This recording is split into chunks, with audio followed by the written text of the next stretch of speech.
we discussed about the concepts, the three R's in IoT. The three R was, so this was what we discussed. So in third module, we started with the simulation, like how simulation helps. Then stages of data life cycle, the 5 stage and the 7 stage models. Then reuse existing IoT solutions and reusability plan. So in this, we discussed regarding the three R concept: reduce, reuse, and recycle.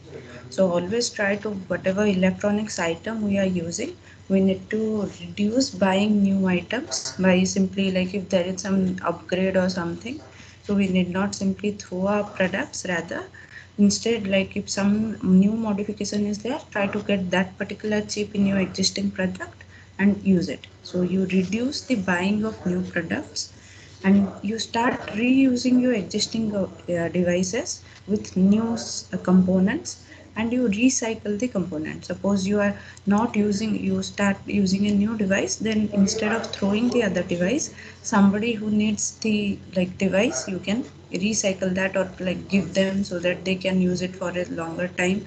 And components which can be recyclable, like just as in garbage and all we do, so similarly which when the products which can be recycled should be properly recycled in a proper way. So today we will be discussing about the reusability plan. So how the reusability, like I told, like you need to reuse your components. So how to go about reusing your components? So in this regard, so there is something called as a component model. Okay. So what is a component model? So your IoT, any product you are manufacturing, that can be represented. There are various data models as we discussed in the previous classes. So that is different stages, okay, of the data life cycle, starting from the initiation to the complete like dying out of the product. So the 7 stages exist, but there is one model which will represent your IoT product. So that is called as a component model. So what this model contains? This will basically contain the basic building blocks of IoT. Okay. So any IoT product mainly consists of three types of components. Either it's a hardware or software, then the like sensors, actuators. That's it. So sensors, actuators, and your what you say software. So these are the three basic components of any IoT. So if any product, suppose your smart band or let's say your what's it, like your smart fridge or AC, anything, any IoT product can be represented or boiled down to a component model, but with the help of just three components. So today we will be discussing a particular case study with respect to a smart home system. So what happens is, so in a smart home, so what is the basic condition? What will happen? So just think, when do you call your home a smart home? So suppose these light switches or the like uh, switches of the home, be it the AC switch or the light switch or the fan switch, are smartly handled. Okay. So suppose there is nobody in the room, the lights and fan switches off. If there is nobody in the room for AC, that AC also switches off. If for the fridge also, if some particular like vegetable is getting out of stock, that automatically message is sent to the nearest mall that you procure this vegetable to this particular address. So all these things combinedly will make your home a smart home. And also some gas sensors can be there, which will like help you know that some, like if there is some leakage in the LPG or something, so that time also some alert can be sent. So this way your house will be becoming a smart home entity. So what will happen is, so uh, let me tell you. So what are the basic components here? The first thing is you need to alert in your smart home. These are the basic criteria, so that should be able to alert. So when that alert comes, so if there is some leakage or some intruder trying to get in, then the alert needs to be sent to the customer, like owner. That might be in form of a message, or like most of you are generally preferring this message.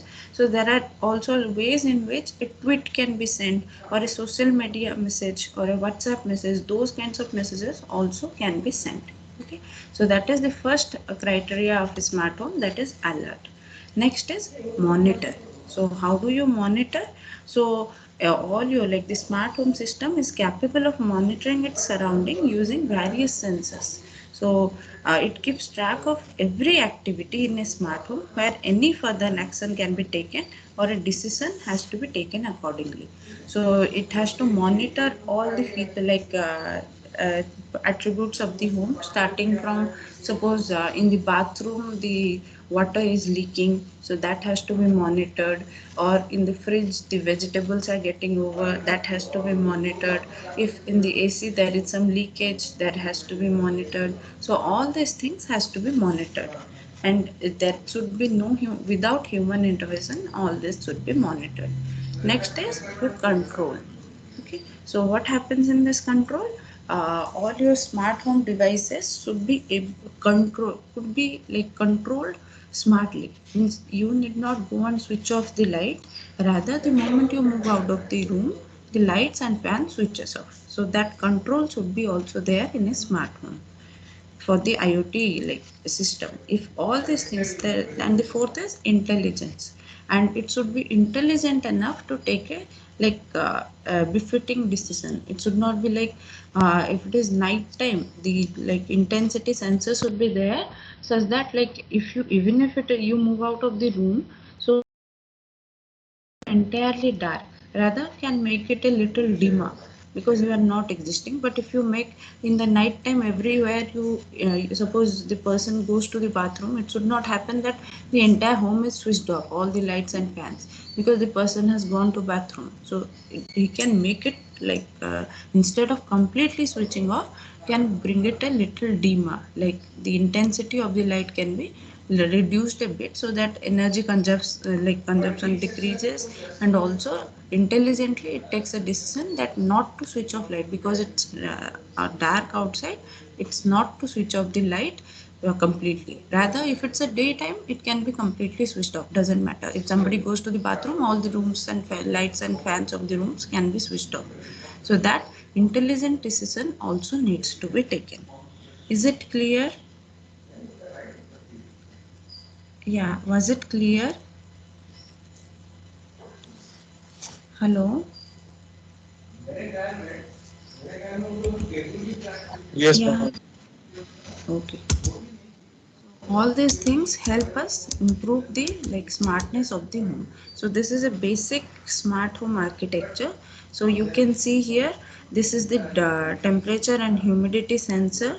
This is the PIR sensor, light sensor. So what will happen is these are, as I told, the basic components are your sensors, then the software and the like actuators. Okay, so this can be your actuator here. So you have a lamp here. So the lamp is connected to this PCB, and here the supply 230 volt AC supply is there, where this is the neutral and connected to this circuit here. So this is this simple architecture of a smart home. So all these sensors ultimately drive, like take a help in taking a decision whether the lamps will be switched on or off. So what happens is, if somebody like some developer designs this, so it will be really difficult if you want to modify something at your home. Suppose instead of, suppose some lights or fan you want to take include new room you constructed in your home, and you want to like insert that into your IoT system. So that will be very difficult for you, because this system has already been designed by somebody else. Okay, so that way, so what happens is, even if you want to reuse the existing IoT infrastructure, already everything is there. Simply one new room you constructed where there is a single light and a single fan, you want to include it in your IoT infrastructure. So that becomes impossible if you don't know all this, like, because whoever has done this, the expert has might have done all the codings, all the like connections, everything might have been done. He might have used either C or Python, any of those languages, and tried to build up everything in a very neat way. So the first thing is, you should be like capable of inserting that. But how is that possible? That is not possible for everybody, because somebody might not be aware about Python and see how to code that, how to put that. So that's why what we need to do is, there is something called as, you need to have a proper reusability plan. So this is one of the important criteria, that whenever you manufacture a system, okay, somebody is manufacturing the IoT product, they need to have a proper reusability plan. So what is that reusability plan? So they will make sure that somebody need not know all these languages, like all these programming skills need not have, but still he should be able to reuse the IoT infrastructure by simple modifications. Okay, so what they'll do is, just this kind of softwares they'll have. Okay, you can see this is smart home system using proposed IoT prototype tool. So they have this prototype tools software, where what will happen is, the person who wants to modify it can simply drag and drop. Okay, so you can see here this is a smart home, this is the software, and here this blue color things, this is lamps and sensors, all these things, the sky color, green color, so all the sensors, actuators, softwares, everything are connected here. So if you want to add some new hardware, so simply drag and drop here.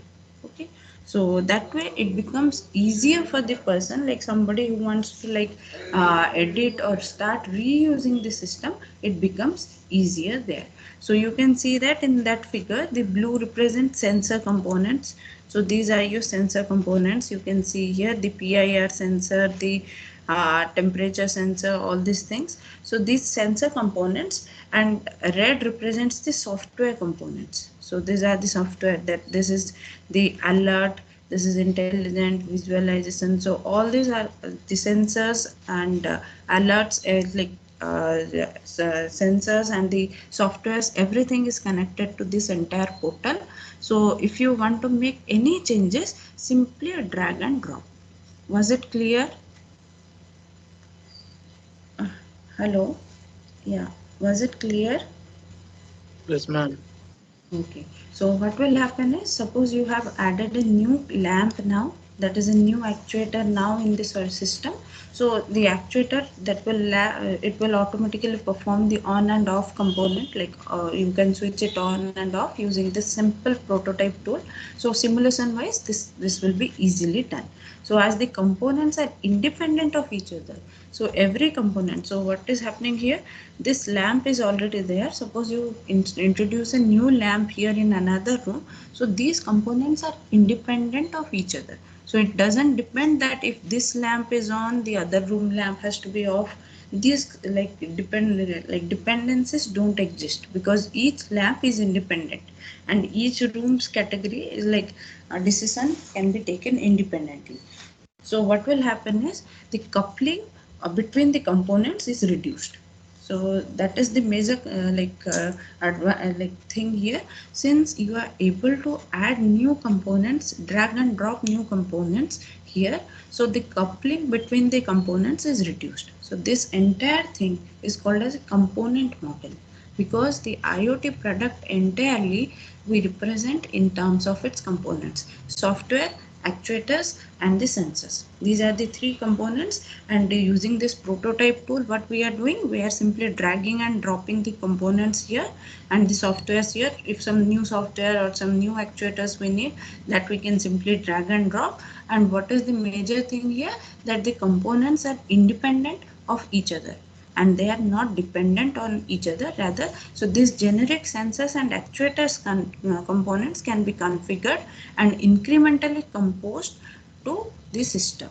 So as the system evolves, the component can also be replaced to update or upgrade the system. So it is very easy. Suppose you want to upgrade your system, so suppose the AC you are using was a smart AC with IoT enabled one, but suppose now you have a new AC which is Alexa enabled.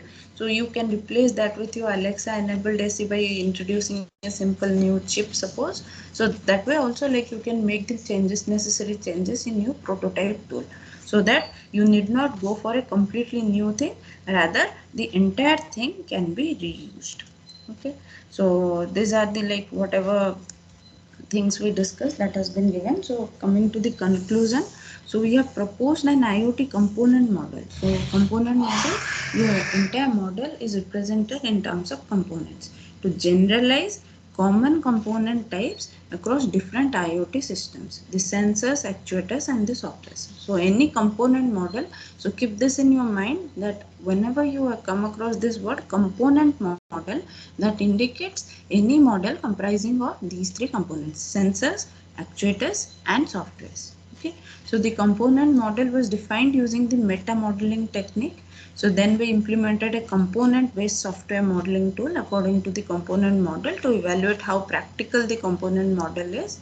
Then although the component model is in its preliminary stages, actually these are now in its preliminary stages, because this is not actually the way I told, simply drag and drop. That seems very easy, but like it is still in its rudimentary stages. So researchers are working continuously day in and day out on this. So obviously within few like maybe within 1 or 2 years, everything will be available at the palm top, so that where we can simply add or drop our like new actuators or new lights, new fans, anything new soft, anything smart. If we want to introduce in our IoT infrastructure, we can easily do that. So this will take like little more time, but still like lot has been done. These prototype tools are also available. So as of now, like people are mostly relying on the use of, we don't do it manually like on our own side, rather we hire some professional where they can simply modify with the codes and all. So but still in abroad and all, people have started using these like drag and drops and modifying themselves, but that again like needs some kind of understanding, because everybody like our own parents and all grandparents, it will be difficult for them to do this. But for like people at this young age, it is easy, and that's why the researchers are continuously working on it, so that they can provide that platform, the prototype tool, where we can add and drop our like components and build it. So in the next class, we will discuss about the fourth module, that is approaches to gather business requirements. So since this is your IoT business and domain analyst, so what everything we study will be with respect to the business perspective. So the next class will be focusing on how to gather the business requirements. So the business, what are the requirements for any IoT product if you are launching, what will be the different requirements, and how to gather those requirements, how to achieve those requirements will be our next focus in the next class. So was it clear whatever we discussed today? Yes, Was ma'am. it clear? Okay, so that's all for today. I'll just stop sharing here and give the question so that you can all answer and will leave. And this is okay. So your presentation is on Thursday, right? Those remaining groups.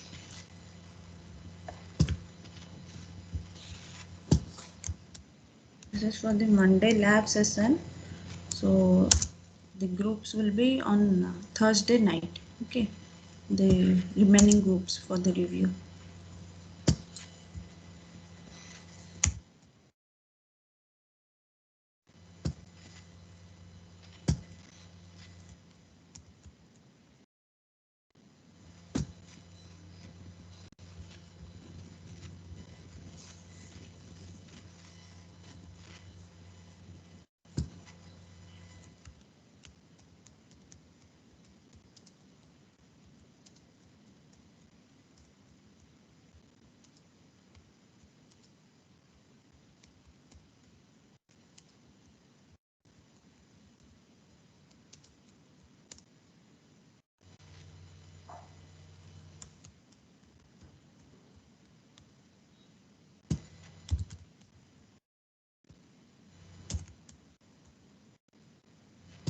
I posted the question, so all of you can answer and we can leave.